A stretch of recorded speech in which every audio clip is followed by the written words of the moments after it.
Fala galera, beleza? Fala galera, beleza? Bem-vindos ao canal de cortes da Auto Super. Aqui no canal de cortes você vai ver os melhores cortes do nosso dia a dia aqui do nosso canal principal. Se você não quer perder eles, você gosta desses cortes, se diverte com eles, o que você vai fazer? Clica no joinha, tem um botão para você se inscrever no canal, se inscreve no canal e ativa as notificações para não perder nenhum corte. Enfim, você ficou 3 noites sem dormir lá e tal, e aí? E aí comecei nas horas vagas, fiz o carro dos vizinhos. Fazendo o carro dos Eles vizinhos. gostaram. Só lavando?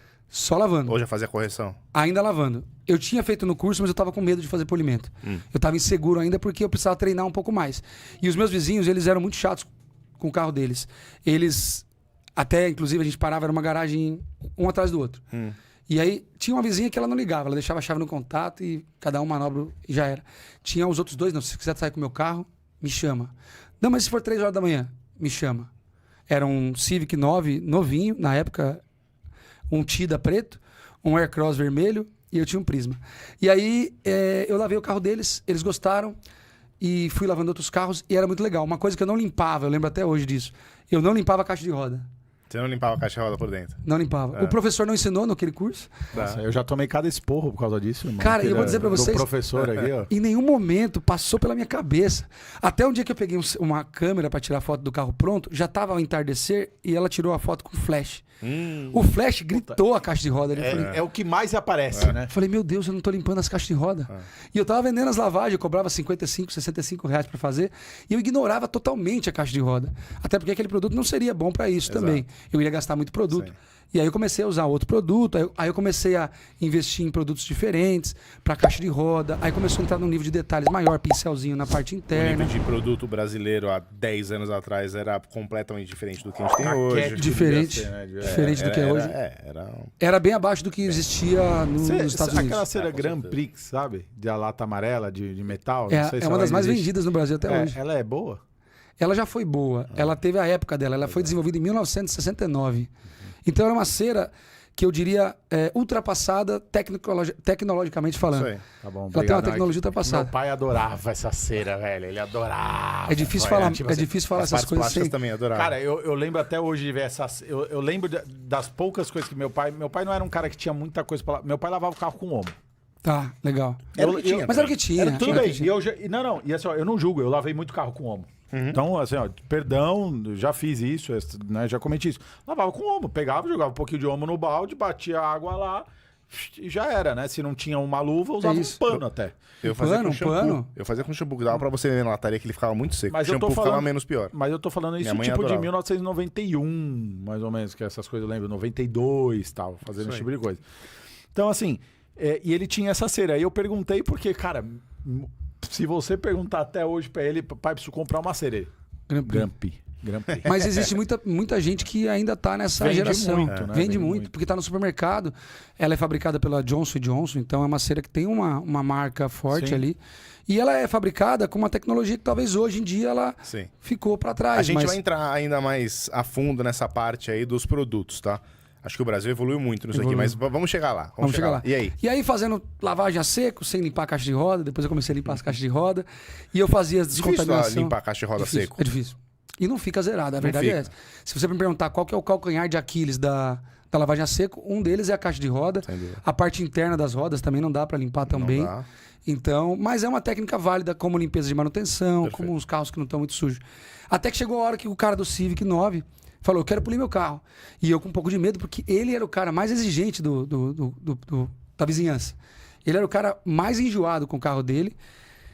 E eu tenho contato com ele até hoje, o Ed Carlos. Ele trocou de carro algumas vezes, já levou outros carros pra mim e tal. E foi o primeiro Legal. polimento que eu fiz, o Civic dele. Porque ele deu uma raladinha na porta, ele falou, cara, agora você tem que polir meu carro. E o polimento é pra não ter que fazer a funilaria, né? Ele não Pra queria- dar ele não queria aquela- pintar e tudo. Exatamente. Só uma coisa, galera que tá no Instagram, agora nós vamos cortar aí o Instagram, então corre lá pro YouTube e continua Boa. com a gente lá, beleza? Isso aí. Obrigado, valeu, tamo junto. E aí, encarei o desafio de fazer esse polimento no carro dele. Que cor que era? Preto? Era um Civic cinza. Sim, a sorte cinza. é que ele era cinza. A sorte é que ele era cinza. Porque assim, eu tinha comprado uma cera no AliExpress. Na época nem era AliExpress, era outro site. Uma cera da 3M, da lata preta, Perfect It. Que custaria muito caro aqui no Brasil. Comprei no AliExpress. Eu falei, um dia que eu fizer o primeiro polimento, vai ser essa cera que eu vou passar depois. Fui numa loja comprar produto, boina. Não tinha ainda muita experiência na hora de escolher os produtos. Tive dificuldade para escolher. Quem me atendeu na loja não me atendeu muito bem. Bom, fui fazer o polimento do carro YouTube dele. nacional, inexistente. Tinha pouquíssimas coisas. O que tinha de conteúdo de polimento nacional eram alguns fabricantes que falavam dos seus produtos. Tinha alguns entusiastas que compravam produto no Walmart nos Estados Unidos, Sim, traziam para o Brasil e aí. faziam os próprios carros. Tinha um cara que era colecionador de Monza, que eu assistia, que mostrava sobre polimento. Então não tinha ninguém... Tô colecionador de Monza, velho. Ele falou um bagulho pesado. aqui, Era um né? cara... um gosto peculiar. Nossa, pô. E aí ele falava de polimento e eu assistia. Então não tinha um canal voltado para car care. Mas tinha quem gostava de carro e falava de limpeza, de polimento e tal. E tem um cara que é o Marcelo Faverani, que eu assisti o canal dele na Marcelo época. Faverani, pô. Ele conheço foi um dos caras que eu assistia naquela época. Faverani, pô. Ele tinha uns Ômega, Sim. ele tinha um Monza SR na época. Putz, eu aprendi algumas coisas de polimento com ele. Eu aprendi um produto, eu conheci através dele o que era o produto chamado APC. Sim. O APC que é um produto que a gente usa para limpeza interna, que é um multiuso ali para limpar. Eu perguntei para ele, cara, que é esse tal de APC? Aí ele me explicou, não, é produto para limpar painel. Ele limpou um Chevette na época com esse APC. A resposta dele não me explicou exatamente o que era. Caracas, o APC valia mais que o Chevette, mano. Porque... Cara, um APC daquela época pra manchar era fácil, né? E eram agressivos e tal. E daí eu peguei e fiquei procurando APC, mas eu não achava APC, não era esse o nome. Sim. APC era uma expressão que se usava Sim. lá fora, que é All Purpose Cleaner e tal. E eu tive dificuldade para aprender. Eu acessava Facebook, fóruns de estética automotiva, que o pessoal postava os serviços, postava os produtos. E eu ia aprendendo muita coisa por ali. Eu assistia muito vídeo no YouTube para aprender sobre isso. Nos Estados Unidos já bombava, né? Eu assistia Era um vídeo mercado russo, vídeo americano. No filme De Volta para o Futuro tem uma cena legal que é aquele cara chato pra caramba. O Beef Turner, Beef né? Turner. Ele tinha um car detail. Ele tá lavando lá a caminhonete do menino lá. Lavando que na beef, garagem, Beef né? Car Detail. Ah, é Beef Car Detail, né? É que tem duas cenas dessa. Tem Na garagem. a que ele tá fazendo na garagem também, o polimento pra ele Eu sair, terminei né? seu com o carro paninho, lá. né? Tal, Isso em que ano? Já era- 85. Isso... Não, tô falando você agora, tá, nessa desculpa. parte aí dos carros. Não, estamos em 2014 ainda. 2014 ainda. Em 2014 aconteceu tudo. Eu entrei no Senai, conheci a estética automotiva, e iniciei a lavagem a seco e fiz o primeiro polimento ali em 2014. E aí comecei a, me apaixonar ainda mais e falei, vou fazer mais serviço. Abri uma página no Facebook com o nome Lotus Estética Automotiva. Postava foto quase todo dia de algum serviço. Fiz o primeiro vídeo no YouTube só em 2016, aí a gente chega lá daqui a pouco. Mas continuei aprendendo. Então eu não me sentia 100% preparado. Eu via fóruns, eu assistia vídeos no YouTube, assistia vídeo russo, vídeo... aqueles caras da Coreia que fazem aqueles vídeos bem detalhados de tudo que acontece. E eu adorava esse tipo de vídeo, que eram clips do serviço de detalhamento acontecendo. Então o carro chegava sujo, aí o cara preparava o produto, borrifava, passava o pincel. Ali eu tentava pescar que produto que ele está usando, que pincel que é esse. E eu ia comprando uma coisa, comprando outra, tentando encontrar. E temos muito mais cortes aqui para vocês assistirem também no canal, hein? Aproveitem. O meu irmão às vezes viajava, morava fora já, ele trazia uma boina para mim, trazia um produto, trazia uma cera e tudo mais. Eu só não concluí a parte da cera que eu comprei no AliExpress. Quando eu fui aplicar no Civic, ela tava toda derretida lá dentro, não deu nem para usar a cera. Putz. Eu guardei ela tanto tempo para usar, não deu para usar. Puta, merda. Então, assim, mas eu era um cara de iniciativa, eu tentava fazer, eu oferecia para as pessoas, eu oferecia para os professores do Senai, para os caras que trabalhavam comigo. E final de semana era sagrado, eu tinha que ter algum cliente, eu queria ter algum cliente. Peguei maquininha de cartão, aí quando eu não tinha muito cliente, eu pagava mais caro o aluguel da maquininha de cartão do que o que entrava na maquininha. Mas aprendi demais fazendo isso e fiquei fazendo isso durante uns 3 anos. Ia na casa das pessoas domingo, sábado, fazia polimento. 2014 até 2015 e 16. 2015 e 16 eu fiz muito. Final de semana, até que eu fui morar mais próximo do meu sogro, lá em Itaquera, que até então estava em Osasco. Os carros dos vizinhos eu poli todos. O Tida Preto ficou bonito pra caramba. Foi o primeiro carro preto que a gente fez. Ficou muito bonito, de verdade. Talvez não tenha ficado tão bom, mas a minha percepção na época foi que ele ficou maravilhoso. E o cliente gostou bastante. É que a gente vai aprendendo com o tempo, a gente vai melhorando, né? Alguém já... A primeira vez, sei lá, que você foi fazer algum polimento e tal, assim, você olhou e falou, cara, larguei cheio de holograma aqui. Por que acontece aqueles hologramas com algumas pessoas que não sabem fazer o processo? O que é que ele faz errado? Porque... Isso aparece depois, né? eu vou dar um exemplo. Meu pai comprou um carro preto. E o que acontece? Um dia o cara falou que fez um polimento no carro. O carro foi fazer um serviço lá, o cara fez um polimento no carro. Cara, quando a gente olhou o carro no sol assim, cara, era tipo de vontade de jogar o carro fora. Você olhava, era aquele... Triste. Por que acontece aquilo?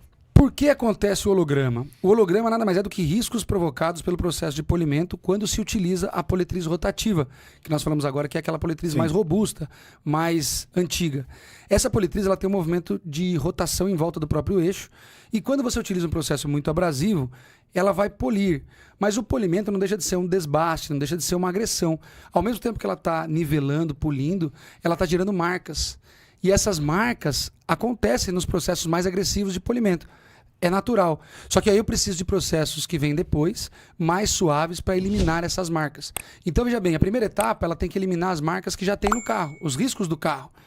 Só que ela é uma etapa agressiva e ela acaba deixando riscos. Então, por que o holograma fica daquele jeito? Porque a rotação que a máquina está fazendo forma esse desenho na pintura. Quando você inclina a boina, pode gerar mais holograma.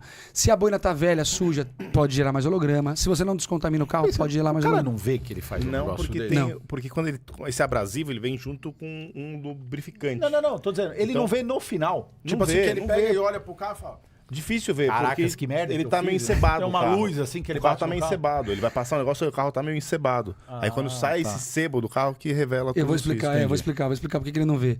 Tem vários motivos por que ele não vê. Um deles é esse. E aí, esse processo muito agressivo gera esse tipo de marcas. Como é que eu resolvo o holograma? Como que eu faço para não deixar os hologramas?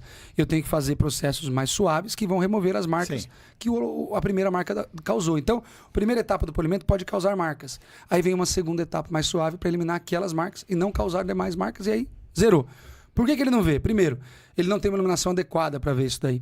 Essa lâmpada que está iluminando a gente aqui, ela tem um propósito. Ela ilumina espalhado, né? Sim. Luzes que iluminam espalhado não mostram hologramas. Para mostrar holograma tem que ter uma luz focada, como a luz do sol, por exemplo. A luz do sol Bate consegue a luz mostrar. do sol no carro, que foi quando eu vi. O carro tava parado na rua, eu olhei pro carro e falei, nossa, minha mãe caiu com o carro de lado, arrastou raspando. uns 100 metros e depois colocar de volta no lugar. É mais ou menos isso. E aí esse cara, esse profissional que deixa os hologramas, ele não tem a percepção porque ele não tem uma iluminação adequada. E outra, o composto polidor ou a massa de polir, no momento que ele faz o polimento, ele tem lubrificação. Essa lubrificação preenche esses defeitos em um certo nível. Não preenche totalmente, mas preenche esse defeito. E depois ele ainda passa uma cera, que é oleosa, gordurosa, que vai preencher ainda mais. Quando ele finaliza, ele olha, tem brilho, tá bonito. Legal. Tá lindo. Aí vai embora. Quando você vai lavando o carro, aquela cera vai saindo, aquela massa de polir vai saindo e aí revela os As hologramas. cagadas que ele fez. Hoje em dia isso não acontece mais com quem é profissional especialista em estética automotiva, porque nós temos duas coisas. Uma iluminação adequada, que são lanternas, iluminação local, que nem aquelas luzes direcionais, aquelas luzes de croica, elas mostram todos os defeitos do carro. E nós temos um produto que chama revelador de hologramas, que é um produto à base de álcool isopropílico que elimina esse encebado da pintura e te permite enxergar o resultado Entendi, verdadeiro. você limpa o carro pra ele Pra poder ver. revelar as cagadas que o cara faz. Mas dá você pra tem que ver ter nisso uma Porque, iluminação. só, eu vou falar, tem muita gente, e assim, ó, eu acho que o maior criminoso que existe hoje, né, de fazer holograma em carro é funilaria. Tem muita funilaria que ele fala assim, não, cara, depois que terminar o serviço, que o cara lá vai pra fazer um paralama. Aí ele fala assim, eu vou te dar um polimento no carro. Aí, meu, você fala assim, caracas, Triste. ele arrumou um paralama e destruiu o resto inteiro do carro. Teoricamente, Porque- ele nem poderia polir muito uma peça aí que ele acabou de pintar e passar o verniz. Tem um processo de cura lá do verniz. Exatamente, Mas assim, o cara esse taca já mais é. Qual é o problema disso daí? O verniz. O verniz é uma coisa dada. Você tem tanto de verniz. Você tem verniz, aí você tem a tinta, aí você tem a preparação ali, que Tem é um primer. ferramenta e que tem- mede hoje em dia, aquelas ferramentas que o cara Tem. vai lá e ela... Tem. Tem. ela mede. Enfim, então são essas 4 etapas. Tem o verniz, a tinta do carro, que é bem fininha, então o verniz mais grosso, a tinta do carro que é mais fininha. Daí vem o primer, que também é fininho, daí tem a lata. Sim. Certo? Então quando você vai nivelando esse verniz aqui para tirar os riscos, você tá acabando com a vida útil do verniz do seu carro. Então você tem que tomar cuidado, você não pode fazer 3 polimentos. Você lembra no que seu o carro, Opala entendeu? do meu pai, a gente pintou esse carro não só por causa da batida. Você Sim. lembra que ele não tinha mais verniz? Sim. O meu irmão, olha só o que o meu irmão fez. O Opala do meu pai era 1989, né? Era porque o carro foi embora já na Rio. O que acontece? O carro era 1989. Tomou muito sol na vida dele. Né? Então não adianta, né? A gente sabe que o sol também ele castiga a pintura do carro. O que acontece? A pintura estava ruim, mas eu acho que ela estava ruim ainda naquele momento que assim é passivo. Dava a salvar. Você pode levar ele numa boa estética e o cara vai deixar o carro, né? Mano, o cara comeu o que sobrou de verniz lá no carro. O cara comeu assim, ó. E daí o que acontece? Que cor que era o Opala? Era um Opala verde escuro. É um Não Opala era verde PU, escuro. não. Porque às vezes nessa época, se ele fosse sólido, 1989. poderia ser PU Pode ainda. ser CPU, então a própria tinta podia A própria estar. tinta acabou, na verdade. Então assim, aí o que acontece? O carro ele foi pra lá ruim, Voltou pior. voltou lindo, né, naquele primeiro dia, né? Depois. Aí de repente, cara, é o que você falou, o carro tomou alguns banhos, quando viu, acabou, mano. Não tinha nada. Você passava, era áspero. E, tipo, igual aqui a mesa. Caramba. Você passava a mão no carro e falava, meu, acabou. Meu pai, velho. Meu pai ficou maluco, assim, com o meu irmão na época. Eu queria matar meu irmão. E daí eu falo, pô, tem cara que ele não sabe ainda o que ele tá fazendo dentro desse meio, né? Eu vou te falar por que acontece isso com algumas oficinas de funilaria e pintura. Eu costumo dizer que a estética automotiva é um negócio moderno. É novidade, faz pouco tempo que está no mercado. Funilaria e pintura existe há muito tempo. E muitas funilaria e pintura vêm de pai para filho, vêm de 20, 30, 40 anos, gerações e gerações. E esses caras não se atualizaram. Eles poderiam se atualizar um pouco mais com relação a como evoluiu essa parte do polimento. Porque o polimento é parte fundamental na etapa no processo de repintura. É natural. Sai da cabine, tem um pouco de textura, vai lixar, vai polir.